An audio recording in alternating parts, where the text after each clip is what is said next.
سابق سفیر اور سابق صدر آزاد کشمیر مسعود خان ہمارے ساتھ موجود ہیں۔ السلام علیکم سر، بہت شکریہ آپ کے وقت کا، اور کیا ہی زبردست دن ہے یہ پاکستان کے لیے۔ بی فٹنگ رپلائی دیا ہے اور جواب ایسا تگڑا دیا ہے کہ اب 2 جگہوں سے تو صلح صفائی کے لیے سفید جھنڈا اٹھا دیا گیا بھارتی فوج کی جانب سے، ہزیمت کا سامنا کرنا پڑا ہے بھارتی فوج کو۔ اس سے 2 چیزیں یہاں ہوئی ہیں کہ جو ان کی آپریشنل کمانڈ ہے وہ پورے سے اس آپریشن کے لیے تیار نہیں تھے۔ جو ہندوتوا کے پرچارک ہیں ان کے دباؤ میں انہوں نے یہ حملہ کیا ہے۔ نریندر مودی، امت شاہ، راجناتھ سنگھ ان کے کہنے پہ انہوں نے یہ حملہ کیا ہے، اور انہوں نے یہ غیر قانونی حملہ کیا اقوام متحدہ کے چارٹر کے مطابق، اور بین الاقوامی قانون کی دھجیاں انہوں نے اڑا دی ہیں بہرحال کہ انہوں نے پاکستان کے اوپر حملہ کیا۔ پاکستان کی طاقت کا اندازہ تھا، لیکن چونکہ انہوں نے ایک جھوٹ بولا تھا اور اپنی قوم سے جھوٹا وعدہ کیا تھا، تو اسے پورا کرنے کے لیے انہوں نے پاکستان پر حملے کیے۔ اور حملے کس پہ کیے ہیں؟ مقدس مقامات کے اوپر کیے۔ انہوں نے ہماری عورتیں، بچے اور مرد مارے ہیں یا سویلینز۔ میں اس وقت مظفر آباد میں موجود ہوں، اور یہاں سے چند کلومیٹر دور جو ہے ایک جگہ پہ انہوں نے شوائی اس کا نام ہے، اس کے اوپر حملہ کیا ہے، اور اس میں ایک مسجد کو نقصان پہنچایا۔ ابھی یہ حقائق اکٹھے کیے جا رہے ہیں۔ ایک بچی کی شہادت کی خبر ملی ہے، اور تو اسی طریقے سے آزاد کشمیر کے مختلف مقام میں قیمت کم ہوئی ہے، اور اس کے علاوہ سخوئی اور مراج طیارے ان کے گرائے گئے ہیں، جس سے ہم اپنی فضائیہ کو، افواج پاکستان کو اور پاکستان کے عوام کو سلوٹ کرتے ہیں، کیونکہ یہ طاقتور قوم ہے۔ یہ اپنے خوداری اور علاقائی سلامتی کا دفاع کرنا چاہتی ہے، دفاع کرنا جانتی ہے، اور اس کی صلاحیت اور استعداد رکھتی ہے۔ ہمارے حوصلے بلند ہیں۔ ہندوستان نے اس جنگ کو طوالت دینے کی کوشش کی تو نہ صرف ہم ان کا جواب دیں گے بین الاقوامی کے مطابق، اقوام متحدہ کے چارٹر کے آرٹیکل 51 کے مطابق قانونی طور پر، بلکہ یہ کہ ان کو دنیا کے سامنے بھی ہزیمت کا سامنا کرنا پڑے گا۔ میں آگے جانا چاہتا ہوں۔ پاکستان اس حملے کی مذمت کرتا ہے، اور آزاد کشمیر کے لوگوں کے حوصلے بلند ہیں، لیکن اس وقت بین الاقوامی برادری کی ذمہ داری بنتی ہے، سلامتی کونسل کی ذمہ داری بنتی ہے، اور جو P5 ہیں، جو اقوام متحدہ کے 5 ارکان ہیں، جس میں امریکہ سر فہرست ہے، برطانیہ، فرانس، روس اور چین کی ذمہ داری بنتی ہے کہ بھارت کو کٹہرے میں کھڑا کرے کہ اس نے یہ جرأت کیسے کی کہ پاکستان کے سویلینز کو تمام قوانین کی دھجیاں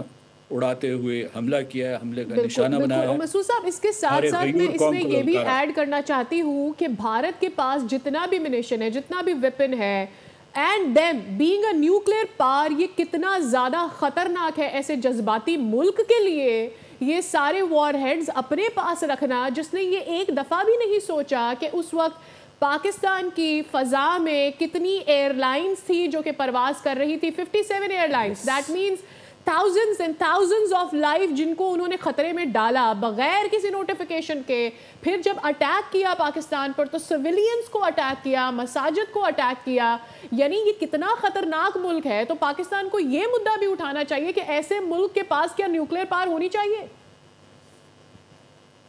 اس ملک کے پاس جو ہے جوہری صلاحیت نہیں ہونی چاہیے، کیونکہ یہ ان کے ہاتھ میں خطرناک ہتھیار ہے، اور کسی بھی وقت وہ غیر ذمہ داری سے استعمال کر سکتے ہیں۔ اور دوسرے یہ میں کہنا چاہتا ہوں کہ پاکستان نے اسی گزشتہ ہفتے میں 2 میسائل ٹیسٹ کیے تھے، ایک ابدالی ویپن سسٹم کا اور دوسرا فتح کا، جن کی رینج اس بات کا اشارہ دیتی تھی، اور یہ ہندوستان کو پیغام تھا کہ محتاط رہو اور کسی قسم کی مہم جوئی نہ کرو، کیونکہ پاکستان کے پاس صلاحیت بھی ہے اور مضبوط ارادہ بھی ہے۔ اگر آپ نے ہمیں نقصان پہنچانے کی کوشش کی تو آپ کو سخت جواب دیا جائے گا۔ اس کے باوجود انہوں نے غیر ذمہ داری کا مظاہرہ کیا ہے۔ پاکستان نے اپنی قوت اور استعداد کا مظاہرہ کیا ہے، ان کی قوم کو، بخصوص افواج پاکستان کو اس وقت ہم خراج تحسین پیش کرتے ہیں، اور اتنا پیغام کافی ہے۔ ہندوستان اب بھی باز آ جائے تو جنگ مزید جو خطہ جو ہے، اور ہندوستان اور پاکستان مزید جنگ سے بچ سکتے ہیں،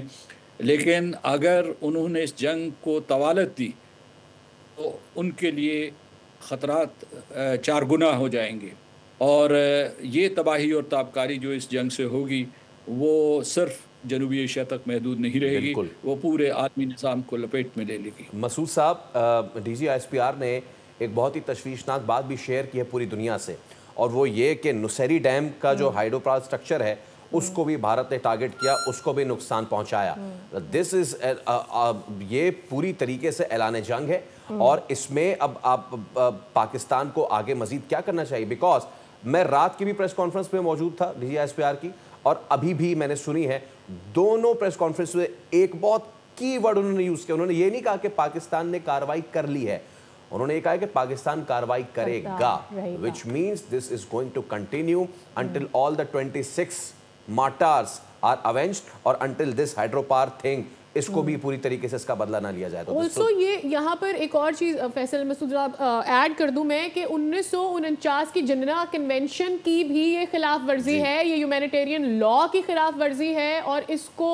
وار کرائم ہی سمجھا جائے گا جب آپ کسی بھی ملک کی کوئی بھی اس طرح کی واٹر انفراسٹرکچر کو نقصان پہنچائیں گے.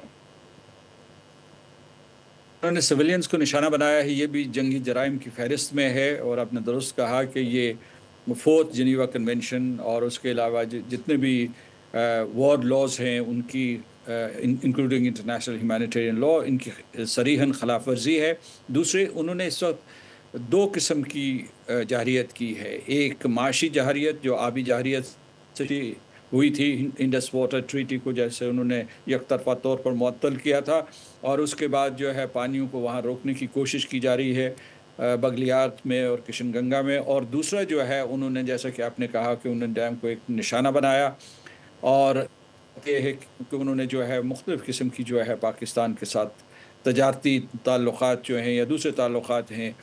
ان کو یکسر منقطع کر دیا جو بالواسطہ طور پر بھی تھے. تو کہنے کا مطلب یہ ہے کہ فل اسپیکٹرم وار پاکستان کے اوپر مسلط کرنے کی کوشش کی جا رہی ہے، لہٰذا ہماری جاری ہے، اور یہ اس وقت تک جاری رہے گی جب تک ہندوستان کو سبق نہ سکھا دیا جائے. سبسکرائب کریں اور بیل دبائیں تاکہ کوئی خبر رہ نہ جائے.